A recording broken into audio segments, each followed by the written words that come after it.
Hello and welcome to today's cardiac rehab presentation on dining out. When we think about eating away from home, oftentimes certain challenges can present themselves.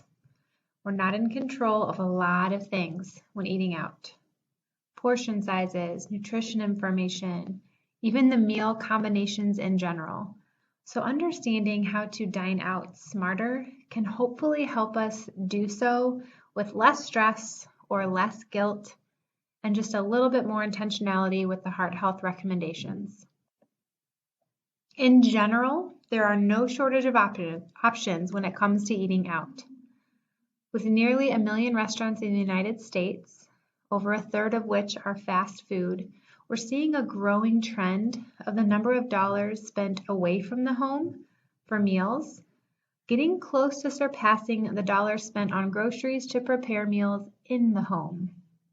Now, this statistic is from March of 2015, the most recent time that was taken. And I would guess that this trend is continuing to go upwards. When we're eating out, oftentimes I would argue we're probably not consuming a healthful or a balanced diet, with pizza, French fries, and burgers topping our top 3. And vegetables, dare I say, you get a wilted piece of iceberg lettuce and maybe an out-of-season slice of tomato on that burger, and look what's on both lists: French fried potatoes. And if you've come to any of the classes in cardiac rehab, you've probably heard me say that potatoes, for all purposes of nutrition, we actually classify more like a starch or a grain than we would a vegetable. So it technically wouldn't even make the list if we're using that plate on the wall as our guide. Orders like this may seem like a joke, but believe it or not, Heart Attack Girl is actually a location based out of Vegas and a second location in Reno. I had a former cardiac rehab patient who dined out here with his wife and kids. He said when you walk in, they put you in a hospital gown, much like at seafood restaurants. Sometimes they'll put you in like a paper bib as a joke. Well, this was a hospital gown. Your table number was an ID bracelet, and the menu looked like this. Now, it wasn't so funny when he returned from vacation 2 weeks later, having a heart attack, thinking back to his order of the double bypass burger, and then going in for his heart attack and ending up with a triple bypass. Didn't seem fair. Here's the deal. One time at a place like Heart Attack Grill or one time dining out isn't going to do us any disservice. But it's trends of eating like this or eating away from home that actually doesn't stack the odds in our favor at all. Ideally, if we're looking at things through the lens of heart health, we'd be trying to stick to the following recommendations. Total fat, that's 25 to 35% of our calories. Saturated fat, that's 5 to 6% of our calories. Trans fat, a gram or less a day. And sodium in the ballpark of 1,500 to 2,300 milligrams. Now I have 2 different columns here. The first one, 1,500 calories, representative for most women. 2,000 calories, our second one there, representative for most men. So you can see not just the percentages of fat, but an actual gram amount, should you want to actually be accountable for that or track that. But the hard thing is, a lot of times at restaurants, you're not going to get this information. There's maybe a healthy fare menu which has calories listed, but rarely are you going to see fat and saturated fat and sodium listed on the menu itself.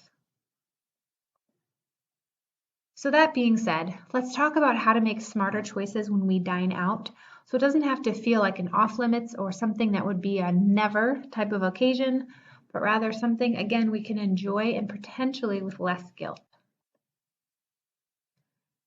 Tip number 1, similar to the grocery store class, it involves a plan. Ideally, that plan would be looking up nutrition information and the menu ahead of time. You know what type of place you're going to, you can maybe better develop a menu option or a game plan for the evening. If at all possible, try to check out that nutrition information so you know not just the calorie level, but the fat, the saturated fat, the sodium impact of some of your favorite choices. When you go to the restaurant, you might go armed with 2 or 3 options to choose from instead of being overwhelmed by a list of menu ideas and not know where to begin. The other aspect of planning ahead involves your meals, though, throughout the day. Don't go starving to your meal out. If you're planning to eat out for dinner, don't starve yourself all day so you got room in the budget, the nutrition budget, as well as your financial budget, to be splurging on a meal out. Similarly, if you're going out to breakfast, don't eat so much at breakfast that you're not hungry for a lunch or dinner, because that's taking away from balanced meals you should be eating throughout the day. If we use this example from Applebee's as a lesson for planning ahead, we're going to take a look at these 3 salads: the Thai shrimp, Oriental chicken, and Southwestern chicken. Now, just at face value, I want you to think about for a couple seconds here and circle on your slides which one you think would be the healthiest option, okay? Write it down, circle it, do whatever you want. Which one? Thai shrimp, Oriental chicken, and Southwestern chicken. Hopefully this isn't some random guess. Maybe there's a little bit of a thought process behind it. And now compare the following numbers to your guesses. If you're like me, you're probably very surprised by this information. The calories, but not only that, the saturated fat and the sodium, my goodness, in a salad. For this amount of saturated fat, you might be better off seeing if there's a burger or a sandwich you can order than a salad, believe it or not. Now, a lot of this fat is coming from fried chicken or crispy wontons in the case of the Oriental chicken salad. The Southwestern chicken salad has those tortilla strips. It has a heavy ranch dressing, lots of cheese. So it's coming from sources that make sense when you think about it. But again, at face value, salad having as much, if not more, saturated fat than other meat-based menu items, and a sodium that for all 3 is really about a day's worth of sodium, can put things into perspective that when we're not planning ahead or looking up the information ahead of time, we might make a blind judgment that really isn't based on anything correct. Now, you may not always have nutrition information to look at, or maybe you forgot, in which case, learn the lingo that's going to help you make better choices. The words listed in green: baked, broiled, grilled, steamed, these are keywords that are going to indicate less saturated fat and less sodium. Versus the options here in red, which generally speaking are going to mean high saturated fat and or high sodium. Now, one exception to this rule I have indicated by that asterisk, the marinara sauce. More often than not, Italian restaurants are not going to home make their pasta sauce unless it is indicated as such. And in that case, generally speaking, your marinara sauce is still probably going to be high sodium, but it will be significantly less saturated fat than something like a white sauce, Alfredo, butter, cream sauce, or pink sauce would be. Tip 3, control the portion sizes. If we just compare these 2 meals from a common fast food location, the meal in 1960 is what today is in an average sized kids meal. That was the one and only adult meal offering 60 years ago. Fast forward to the sample size taken in 2011, when you can get double or triple patties for your burger, a large fry, and a large soda, and the calorie impact is obvious. But short of just having less, what does it look like to control our portion sizes? If you're a member of the Clean Your Plate Club and anything on your plate is going to be clean by the time you leave the restaurant, then consider having your server put a little bit less food on the plate before they serve it to you and box the rest up. They don't have to bring the box to you till they bring your meal ticket, but the idea is if you're going to be eating whatever's on there regardless, maybe have some separate. A third of it or a fourth of it boxed up and set aside. Split the meal with someone else. You're less likely to pick from their plate as their meal, not yours. Consider other ways to manage portions. If you think about that plate, that my plate on the wall in our classroom, Generally speaking, most meals away from home tend to be primarily grain and or protein based, but they don't just take up a half a plate. They consume our entire plate. So try to find ways to incorporate fruits or vegetables in your meal to automatically encourage portion control. So instead of a burger with fries, traditional meal, right? Maybe it's a burger and a side salad. Maybe it's grabbing an apple to eat on the car ride to the restaurant because you know the restaurant isn't going to offer fruit, and then it fills you up a little bit so you're less likely to overindulge at the restaurant. Look for lunch menus, small sizes, early bird specials, or in the case of fast food, a single patty versus double or triple. These are going to be options that will help you control portions right off the bat. Tip number 4, beware of beverages. Beverages that contain alcohol or sugar can contribute to high triglycerides, can also contribute to fatty liver, diabetes, and obesity.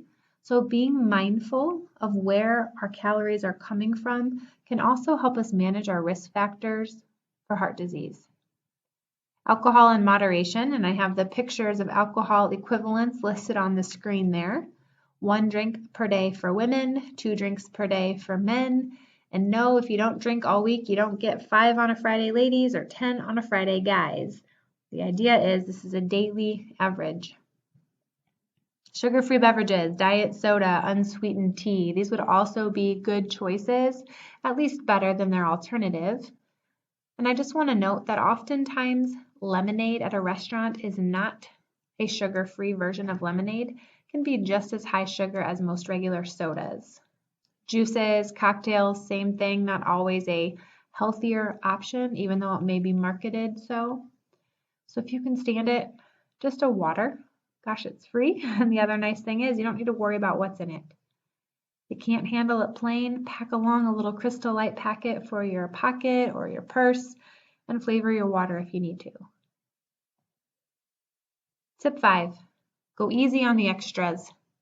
Extras being appetizers, desserts, or even the stuff that's already there. At an Italian restaurant, like Biaggi's, like Olive Garden, what's waiting for you? The stinking breadsticks. Gosh darn them, they're so good. A Mexican restaurant, what's waiting for you? Your chips and salsa. You didn't order these, but they're there. Just because you didn't pay for them doesn't mean there isn't some other health cost associated, so be mindful how much of these extras you're consuming. Maybe you need to position yourself away from the basket so you're not going back for seconds or thirds. Maybe you need to ask your server, hey, you know what? We love your breadsticks, but if you can just limit us to 2 baskets for the table, that'd be great. That way, if they come back with a third, you don't feel pressured to eat it because, again, clean your plate club, or that mentality of not wanting food to go to waste.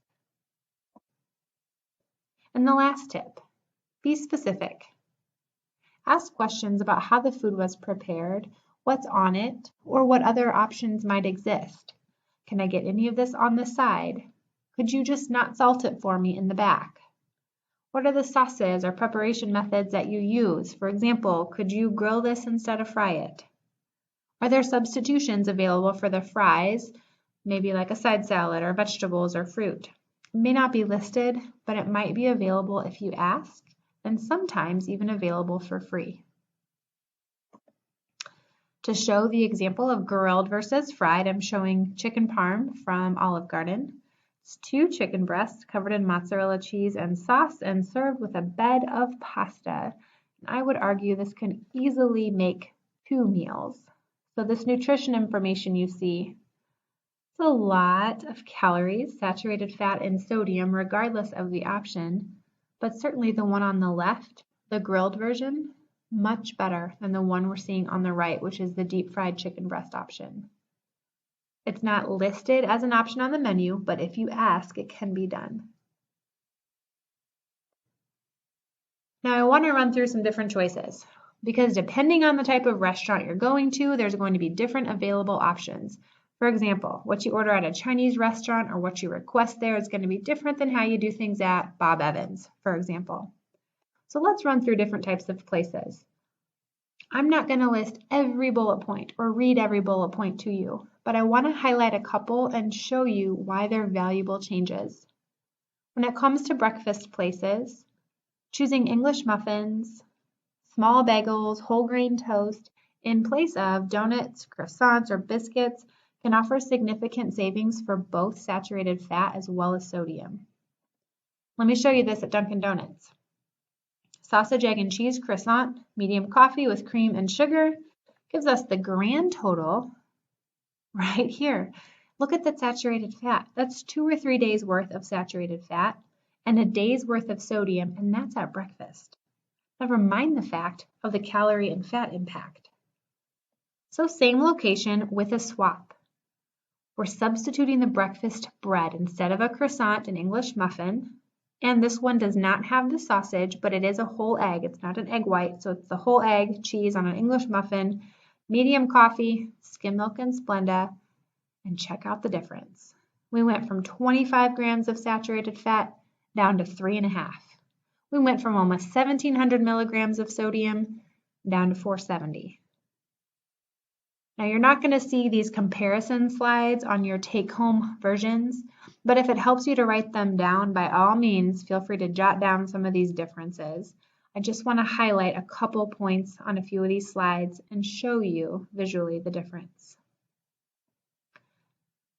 Oh my goodness, buffets, they can be a challenge just from the mindset, because all you can eat means I better get my money's worth out of this, right? So with buffets, I usually tell people, be cautious how often you go. Minimize trips to the buffet line. If you're a 3-trip kind of person, can you start with 2 trips next time? Can you fill your plate with a little bit more balance? So it's not just going to the main entree line 3 times and the dessert line 3 times, but being mindful to say, you know what? I bet there's probably fruit or salad or some sort of vegetable at this place. So maybe I should fill up my plate with that first and then go around and check out the entree selections. Chinese or Asian locations, oftentimes their saving grace are the veggies, but what can be a challenge is the amount of sodium from dipping sauces and the saturated fat from fried entrees or fried sides. This is an instance where I'd tell you white rice is going to be superior because generally the options at a Chinese restaurant are white or fried. You'll be hard pressed to find a brown rice option. I love this last tip too. Chopsticks. Use them to slow you down. I don't know many people who are very efficient with it. I think it would take me all day to finish a meal with just chopsticks. But if you feel like that's a tip to slow yourself down and have leftovers later, we'll bust those suckers out and give it a try. If we look at this dinner, I'll use that word loosely, from Panda Express, gourmet at its finest, we see a serving of orange chicken, which is fried rice, and an egg roll, which is fried. And this is 1 egg roll, not the pictured 3, for a grand total, look at that sodium, 1,800 milligrams of sodium just in that meal. So if we look at a few different options, the sweet fire chicken breast. Now that is not on all menus. You sometimes have to ask for this, but I've also found that you ask, do you have any non-fried or any grilled chicken options? Sometimes it is offered. And then steamed rice instead of fried. Now you're missing an appetizer, so if you want to add a spring roll, you can do so. An additional 1 or 2 spring rolls is still well within your sodium recommendation when you check out these numbers. Remember the last one? It was almost 9 grams of saturated fat, dropped it to 3. And that sodium, 1,800 milligrams, down to 320.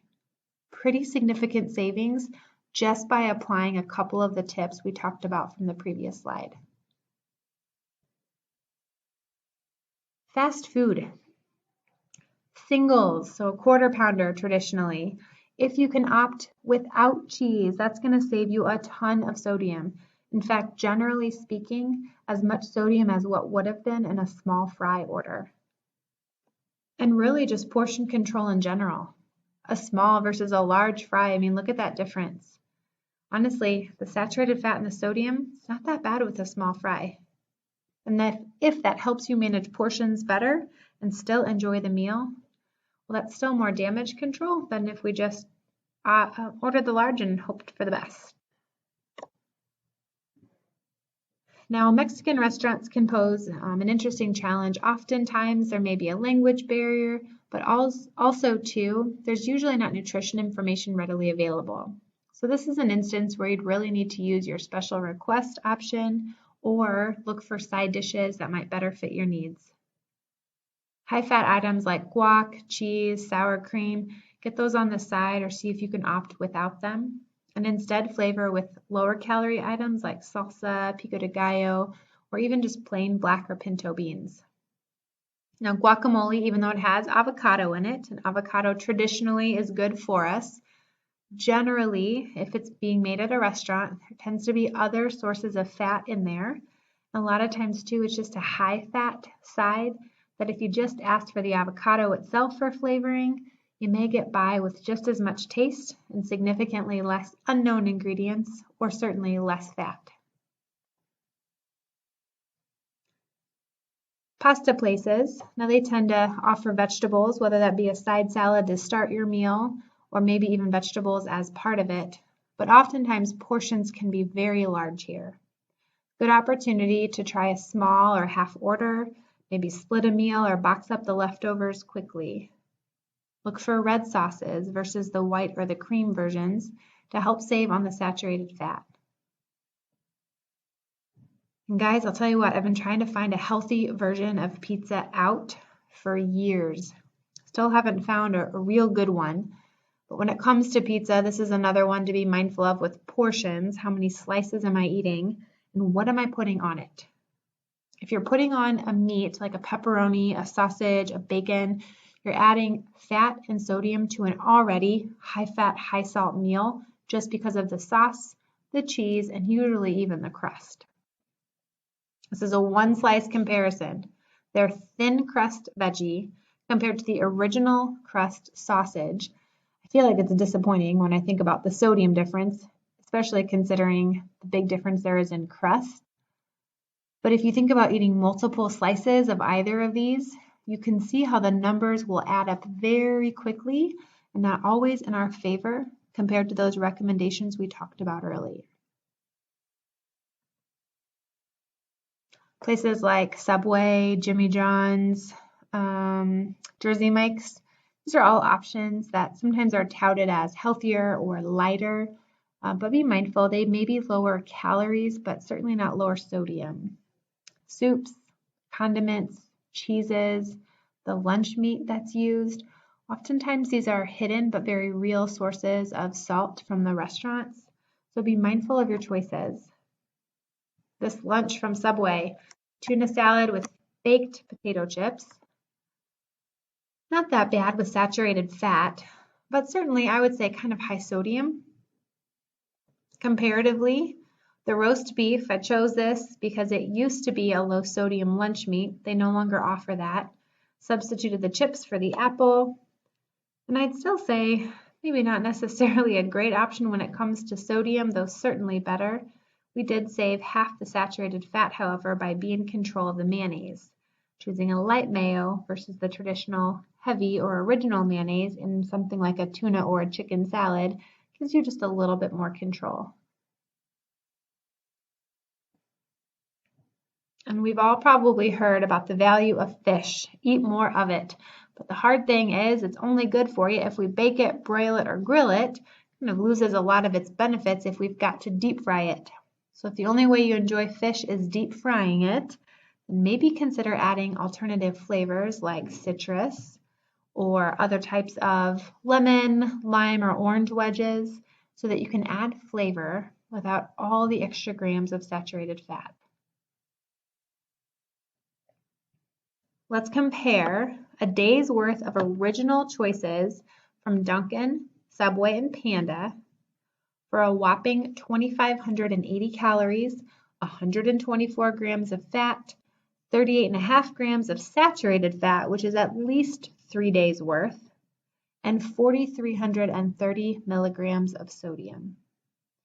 Now you're probably not eating out 3 meals a day every day, but maybe if you're traveling, or maybe if you find yourself on the road for any other occasion, may not be all that unrealistic.